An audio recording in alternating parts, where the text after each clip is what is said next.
The following video is perfect for intermediates learning French. First, we'll listen to a simple story narrated in French with subtitles. Then we'll listen to the story narrated in French and in English with subtitles. Finally, we will listen to the story one more time narrated in French with no subtitles and answer the questions at the end. Let's get started. Je ne peux plus vivre comme ça. Nicole était assise dans le train, regardant le ciel gris. Le monde dehors semblait silencieux, comme son esprit. Cela faisait 3 mois depuis l'accident. 3 mois depuis l'accident de voiture qui avait tout changé. Avant ce jour-là, Nicole avait une vie parfaite ou du moins, c'est ce que tout le monde pensait. Elle travaillait dans une grande entreprise à Londres. Ses journées étaient remplies de réunions, de courriels et de soirées tardives au bureau. Ses week-ends étaient courts, son sommeil léger, et son sourire fatigué. Mais elle ne s'arrêtait jamais. Elle pensait que réussir signifiait être occupée en permanence. L'accident ne lui avait laissé que quelques os cassés, mais son cœur avait changé d'une manière qu'aucun médecin ne pouvait réparer. Elle se souvenait d'être allongée dans son lit d'hôpital, fixant le plafond, se demandant « Qu'est-ce que je fais de ma vie ?» Quand elle a finalement quitté l'hôpital, Nicole n'est pas retournée au travail. À la place, elle a écrit un court email à son patron, « Merci pour tout, mais je pars. » Et juste comme ça, elle était libre. Sa première destination fut l'Italie. Elle avait toujours rêvé de s'asseoir dans un petit café à Florence, de boire un café et d'écrire dans un journal. Alors elle l'a fait. Les journées étaient douces, et les gens souriaient facilement. Nicole recommença à respirer, lentement, comme si elle se réveillait d'un long sommeil. De là, elle est allée en Grèce, puis au Maroc, et plus tard en Inde. Chaque pays lui a apporté quelque chose de différent. En Grèce, elle a appris à ralentir. Au Maroc, elle a appris à écouter. En Inde, elle a appris à lâcher prise. Mais le plus grand changement est venu au Népal. Un après-midi, elle a grimpé une colline près d'un petit village. Au sommet, il y avait un vieux temple. Elle s'est assise là, seule, regardant les montagnes. Elles étaient fortes, silencieuses et éternelles. Une femme gentille du village s'est assise à côté d'elle et a demandé « Que cherches-tu » Nicole ne savait pas quoi répondre. « La paix, peut-être, » dit-elle. « Ou moi-même. » La femme a souri. Peut-être que c'est la même chose. Cette nuit-là, Nicole n'arrivait pas à dormir. Son esprit retournait dans le passé. Elle pensait à sa mère, qui était morte quand Nicole avait 10 ans. Elle se souvenait du silence de son père, de la façon dont leur maison était devenue silencieuse et froide après cela. Pour la première fois depuis des années, Nicole pleura non pas à cause de la douleur, mais parce qu'elle était enfin prête à ressentir. Elle comprit qu'elle fuyait depuis longtemps non seulement son travail, mais aussi son passé. Et maintenant, de l'autre côté du monde, elle avait trouvé quelque chose d'inattendu, le courage d'arrêter de fuir. Nicole est restée 2 semaines de plus au Népal. Puis elle a acheté un petit carnet et a commencé à écrire son histoire. Pas celle du travail ou du succès, mais celle de la guérison, de l'apprentissage et de la transformation. Elle ne savait pas où elle irait ensuite. Mais pour la première fois, cela ne lui faisait pas peur. Elle sourit pour elle-même et écrivit dans son carnet. Ce voyage ne consiste pas à trouver la vie parfaite. Il consiste à trouver la vérité dans la vie que j'ai déjà. Et sur ces mots, Nicole continua à marcher en avant, plus libre qu'elle ne l'avait jamais été. Now we'll listen to the story with English translation. Follow along and try to repeat after the presenter. Je ne peux plus vivre comme ça. I can't live like this anymore. Nicole était assise dans le train, regardant le ciel gris. Le monde dehors semblait silencieux, comme son esprit. Nicole sat on the train, looking out at the gray sky. The world outside seemed quiet, like her mind. Cela faisait 3 mois depuis l'accident. 3 mois depuis l'accident de voiture qui avait tout changé. It had been 3 months since the accident. 3 months since the car crash that changed everything. Avant ce jour-là, Nicole avait une vie parfaite ou du moins, c'est ce que tout le monde pensait. Elle travaillait dans une grande entreprise à Londres. Before that day, Nicole had a perfect life, or at least, that's what everyone thought. She worked at a big company in London. Ses journées étaient remplies de réunions, de courriels et de soirées tardives au bureau.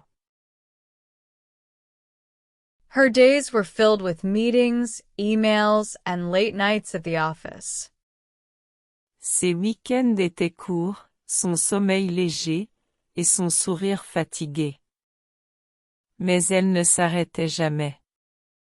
Elle pensait que réussir signifiait être occupée en permanence.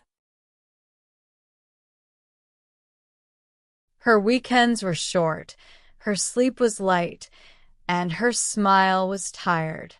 But she never stopped. She thought success meant being busy all the time. L'accident ne lui avait laissé que quelques os cassés, mais son cœur avait changé d'une manière qu'aucun médecin ne pouvait réparer. The crash had left her with only a few broken bones, but her heart had changed in a way no doctor could fix.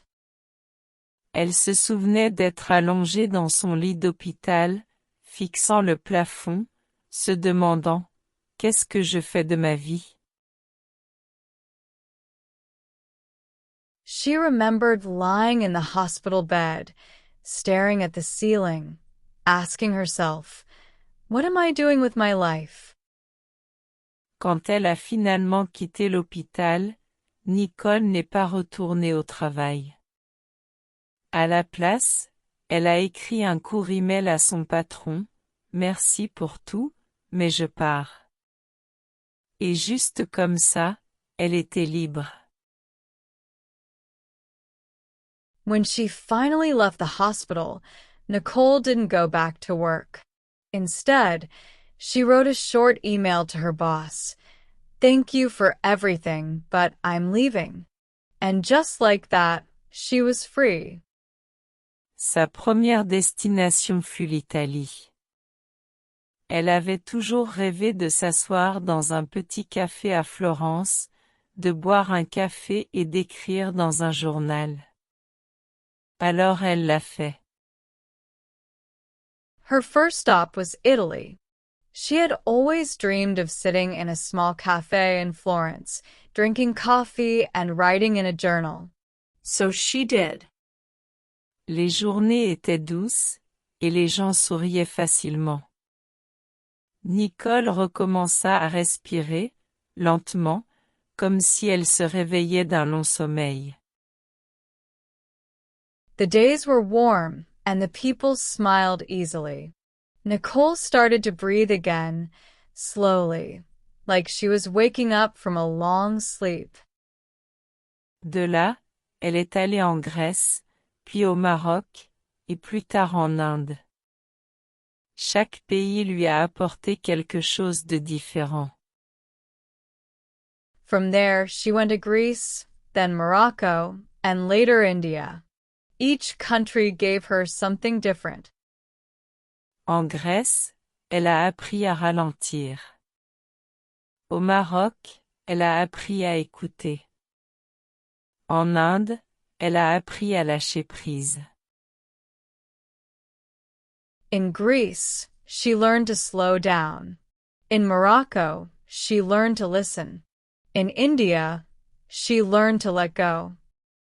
Mais le plus grand changement est venu au Népal. Un après-midi, elle a grimpé une colline près d'un petit village. Au sommet, il y avait un vieux temple. But the biggest change came in Nepal. One afternoon, she hiked up a hill near a small village. At the top, there was an old temple. Elle s'est assise là, seule, regardant les montagnes. Elles étaient fortes, silencieuses et éternelles. She sat there alone, looking at the mountains. They were strong, silent, and eternal. Une femme gentille du village s'est assise à côté d'elle et a demandé « Que cherches-tu » A kind woman from the village sat beside her and asked, "What are you searching for?" Nicole ne savait pas quoi répondre. La paix, peut-être, dit-elle. Ou moi-même. La femme a souri. Peut-être que c'est la même chose. Nicole didn't know how to answer. Peace, maybe, she said. Or myself. The woman smiled. Maybe they are the same. Cette nuit-là, Nicole n'arrivait pas à dormir. Son esprit retournait dans le passé. Elle pensait à sa mère, qui était morte quand Nicole avait 10 ans. That night, Nicole couldn't sleep. Her mind returned to the past. She thought about her mother, who had died when Nicole was 10. Elle se souvenait du silence de son père, de la façon dont leur maison était devenue silencieuse et froide après cela. She remembered her father's silence, the way their home had become quiet and cold after that. Pour la première fois depuis des années, Nicole pleura non pas à cause de la douleur, mais parce qu'elle était enfin prête à ressentir. For the first time in years, Nicole cried, not because of pain, but because she was finally ready to feel. Elle comprit qu'elle fuyait depuis longtemps non seulement son travail, mais aussi son passé. She realized that she had been running for a long time, not just from her job, but from her past. Et maintenant, de l'autre côté du monde, elle avait trouvé quelque chose d'inattendu, le courage d'arrêter de fuir. And now, on the other side of the world, she had found something unexpected, the courage to stop running. Nicole est restée 2 semaines de plus au Népal. Puis elle a acheté un petit carnet et a commencé à écrire son histoire.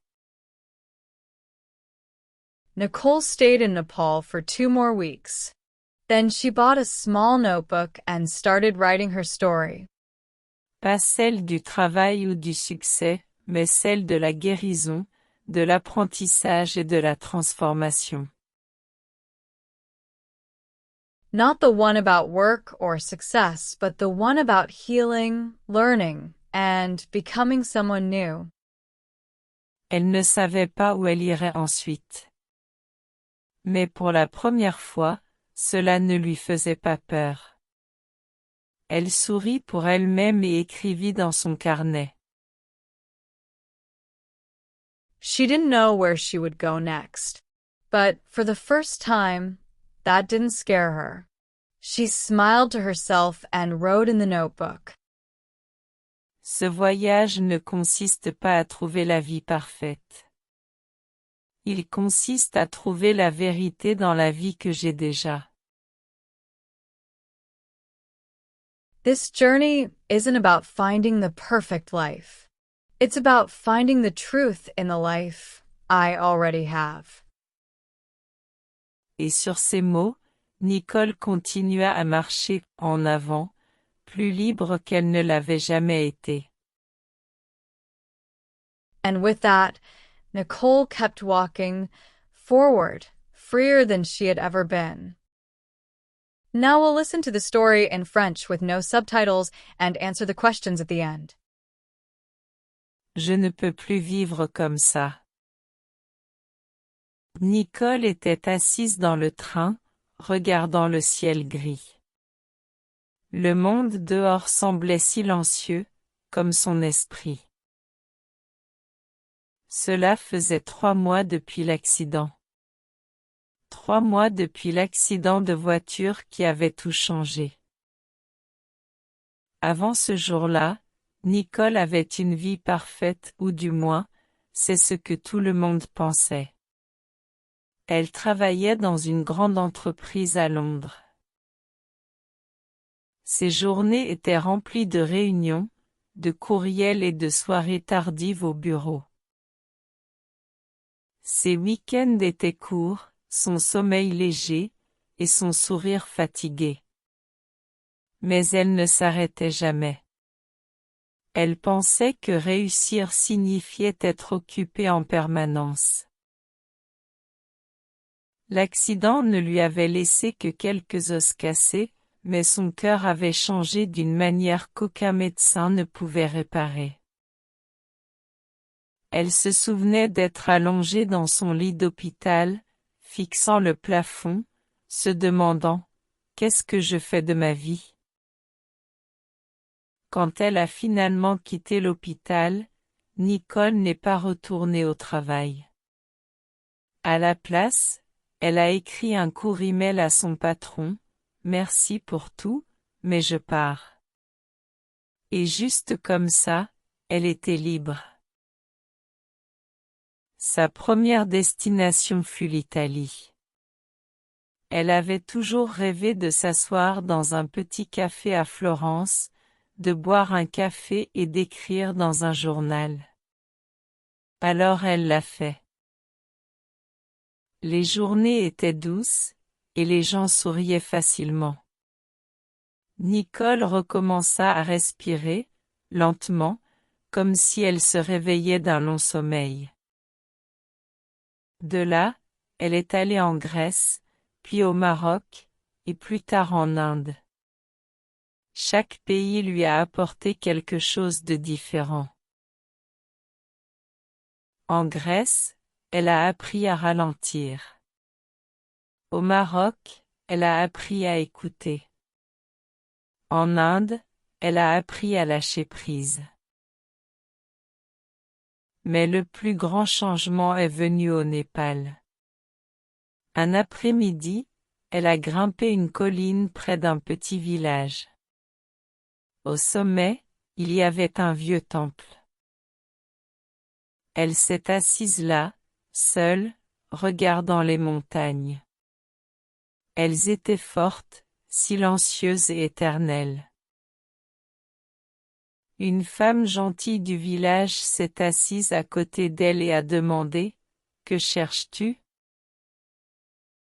Nicole ne savait pas quoi répondre. « La paix, peut-être, dit-elle. Ou moi-même.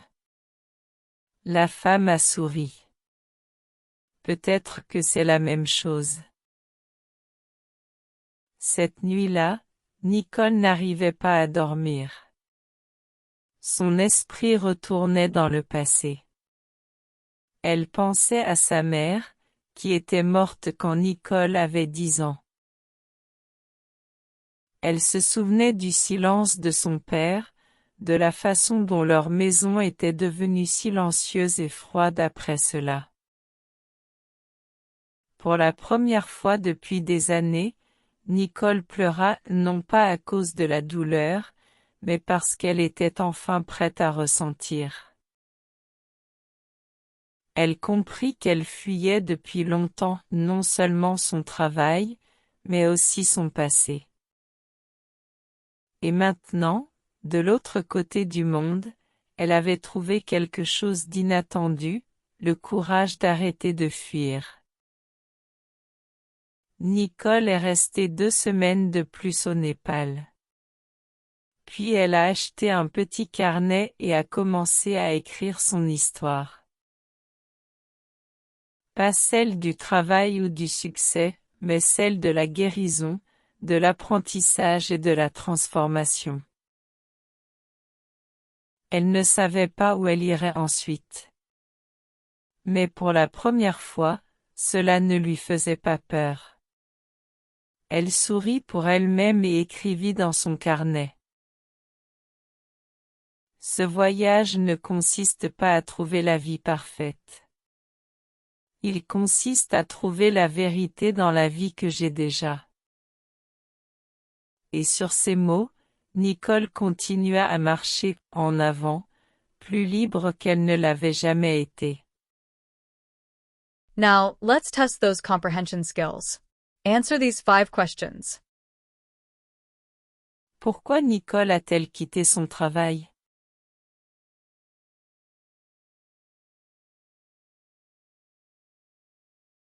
Quel a été le premier pays que Nicole a visité?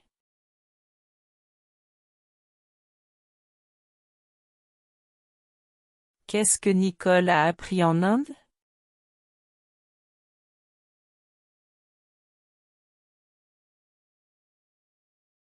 Qui Nicole a-t-elle rencontré au temple au Népal?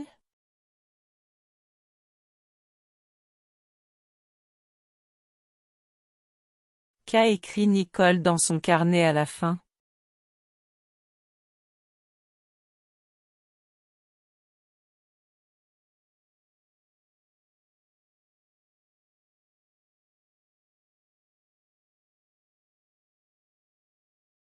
We hope you enjoyed the video. If you'd like to explore more short stories to practice your French, check out our exclusive collection. We've got stories suited for every level, from A1 beginner to C2 proficient, available on Amazon. And if you're eager to start right away, you can also get the ebook versions. Just click the link in the description below. We also offer daily exercise books, phrase books, themed short stories, and even kids' books. Our French selection is available on Amazon, so if you are interested, click the link in the video description, and it will send you to our Amazon page. And don't forget, more French videos are coming soon to Sebastian's French Corner. So be sure to like and subscribe. Your support keeps our channel going and is much appreciated.